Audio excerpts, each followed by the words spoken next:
মিষ্টন উৎসবের সকল সদস্যবৃন্দ এবং দর্শকদের নতুন বছরের শুভেচ্ছা ও শুভকামনা। মুক্তকণ্ঠের আজকের নিবেদন শ্রুতি নাটক বনির কাণ্ড কারখানা, রচনা মৌলি বসু। শুরু করছি আজকের শ্রুতি নাটক বনির কাণ্ড কারখানা।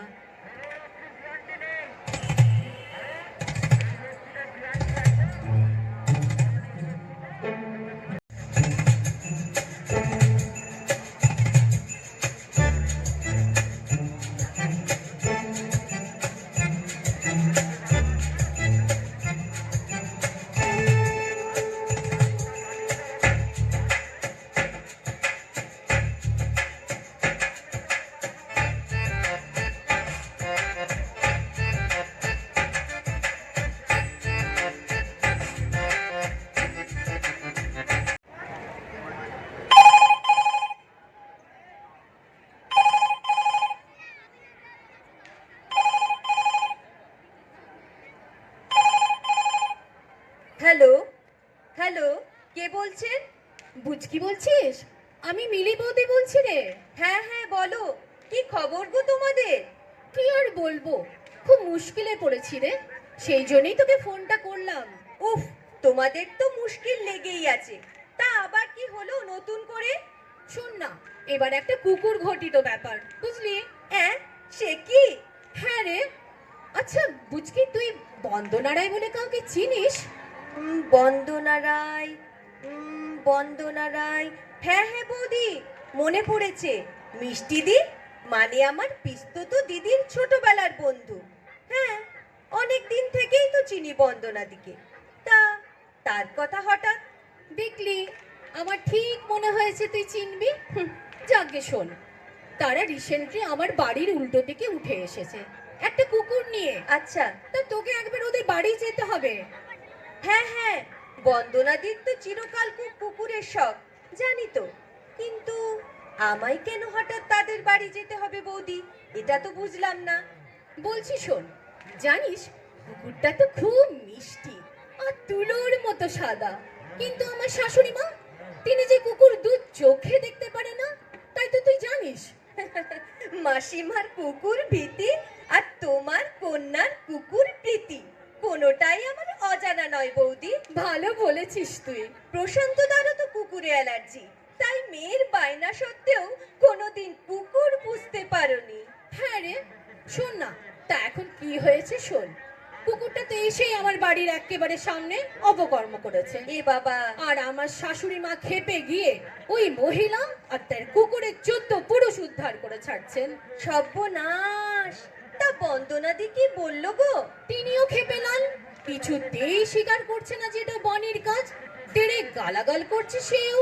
ইস, কি কাণ্ড কি কাণ্ড!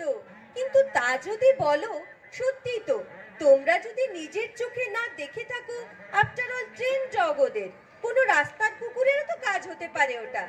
আহা, কোনোদিনও কোনো রাস্তার কুকুর আমার বাড়ির সামনে নোংরা করলো না, আর ওরা আসার সঙ্গে সঙ্গে। শোন না, সে যাকে মার ওরম চেঁচামেচি, এটাও আমি মোটেও সাপোর্ট করছি না। বুঝলাম, কিন্তু কিন্তু এর মধ্যে আমি আবার এলাম কোত্থেকে বৌদি? আচ্ছা বলো তো, আমায় কি করতে হবে? শোন, তুই একবার বন্দনাদের বাড়ি গিয়ে ওকে একটু সামনাসামনি বুঝিয়ে বল না প্লিজ। যতই হোক আমাদের নেক্সট ডোর নেবার তো, ওদের সাথে সম্পর্কটা প্রথম থেকেই খারাপ করব? বোঝো, আমায় আবার এর ভেতরে টানাটানি করছো কেন মিলি বৌদি? আচ্ছা, আমার সঙ্গে ওই বন্দনাদির চেনা আছে, এটাই বা কি করে জানলে তোমরা? আরে তোর ভাইজি, মানে আমার বিনিকে তো তুই জানিস, কুকুর দেখলেই পাগল। হ্যাঁ হ্যাঁ। তা বুড়ি গেছিল ওদের বাড়ি ওই কুকুরটার সাথে ভাব করতে। আচ্ছা। আর কথায় কথায় জেনেছে বন্দনারাই মিষ্টির ছেলেবেলার বন্ধু, তাই ভাবলাম তুইও হয়তো চিনবি। এই বুঝকি, যা না বাবা, একটু যা প্লিজ, একবার যা। ঠিক আছে ঠিক আছে, দেখছি বৌদি, আজকালের মধ্যে টাইম পাবো না গো, তবে শিগগির যাব। তোমায় কথা দিলাম। এখন ছাড়ছি বৌদি, বাই। আচ্ছা ঠিক আছে, বাই।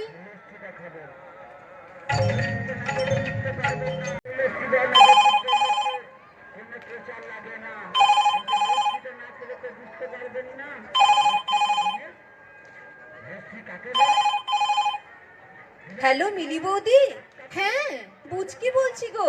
হ্যাঁ, বল বল। শোনো, তোমার কথা মতো গতকাল গেছিলাম গো বন্দনাদির বাড়ি।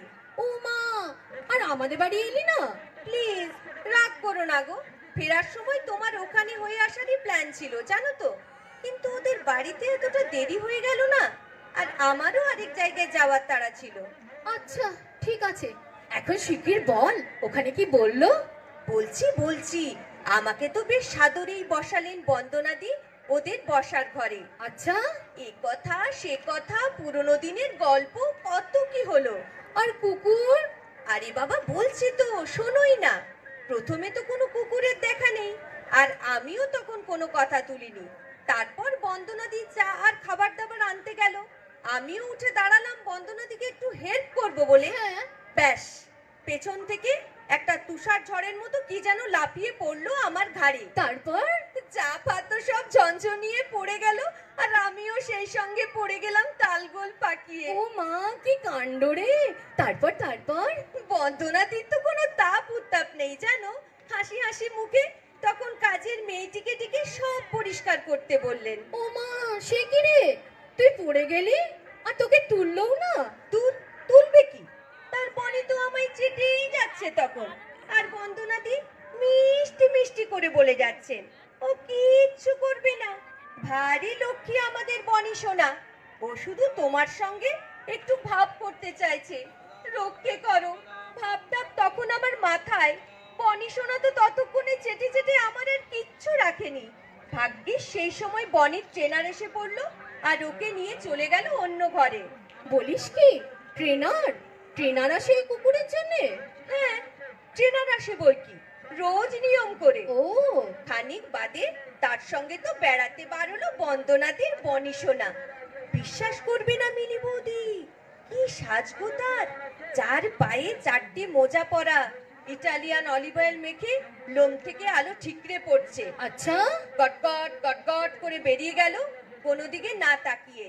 গা থেকে পারফিউমের গন্ধ ম করছে, বুঝলে বৌদি? বাবা, কিন্তু তুই এসব দেখতে লাগলি, আর আমি যা বলে পাঠালাম, বললি না, সব ভুলে গেলি? আরে না রে বাবা না, ভুলিনি, চারদিক একটু ঠান্ডা হতে তোমাদের কথাটা পারলাম। বললি? হ্যাঁ হ্যাঁ, সঙ্গে সঙ্গে বন্দনাদি সাংঘাতিক গম্ভীর হয়ে গেলেন, বললেন ওই দাশগুপ্তদের কোনো কথা আমার কাছে বলো না তো। দেখলি? জানো, প্রথম দিন থেকে ওরা বনির পেছনে লেগেছেন, ভাবলেন কি করে যে ওটা বনির কাজ। ছোট্ট থেকে টয়লেট ট্রেনিং আছে বনির, আর বনি কিনা যাবে ওদের বাড়ির সামনে। ছি ছি ছি ছি ছি ছি ছি ছি, বনির কোনো বদনাম কিন্তু আমি সহ্য করব না। তা করবে কেন? ওদের বাড়ির বাচ্চাটি, ওই যে গো, বনির সঙ্গে নামের মিল, বেশ মিষ্টি, বনির সঙ্গে খেলতে আসে, কিন্তু ওর ঠাকুমা এমন চিৎকার করে বিশ্রী গালাগাল করছিলেন না, যে আমি দরজা জানালা বন্ধ করে দিতে বাধ্য হলাম। দেখলি, আমি বলেছিলাম না? বনির কানে যদি যেত ওইসব খারাপ খারাপ কথা, ও যা সেনসিটিভ না, যদি খাওয়া দাওয়া বন্ধ করে দিত। যা, তোকে পাঠিয়েও তাহলে কোনো কাজ হলো না। কি আর করবো বলো বৌদি, তাও তো তোমাদের হয়ে আরো কিছুক্ষণ প্লিট করলাম আমি। চলে আসার আগে বন্দনাদি কত দুঃখ করলেন, বনির নাকি কোনো পার্টনারই পাওয়া যাচ্ছে না, কারণ মেয়ে কুকুর দেখলেই বনি তেড়ে যায় তাকে মারতে। তা তো হবেই, এতক্ষণ যা বললি তাতে বেশ বুঝতে পারছি, ওই বনি তো হাফ মানুষ হয়ে গেছে রে। ওর জন্য আর মেয়ে কুকুর না খুঁজে মানুষ মেয়ে খুঁজতে বল তোর বন্দনা দিকে। যা বলেছো মিলি বৌদি, শোনো এবার ছাড়ছি তবে, বাই। আচ্ছা, আসিস একদিন সময় করে, বাই।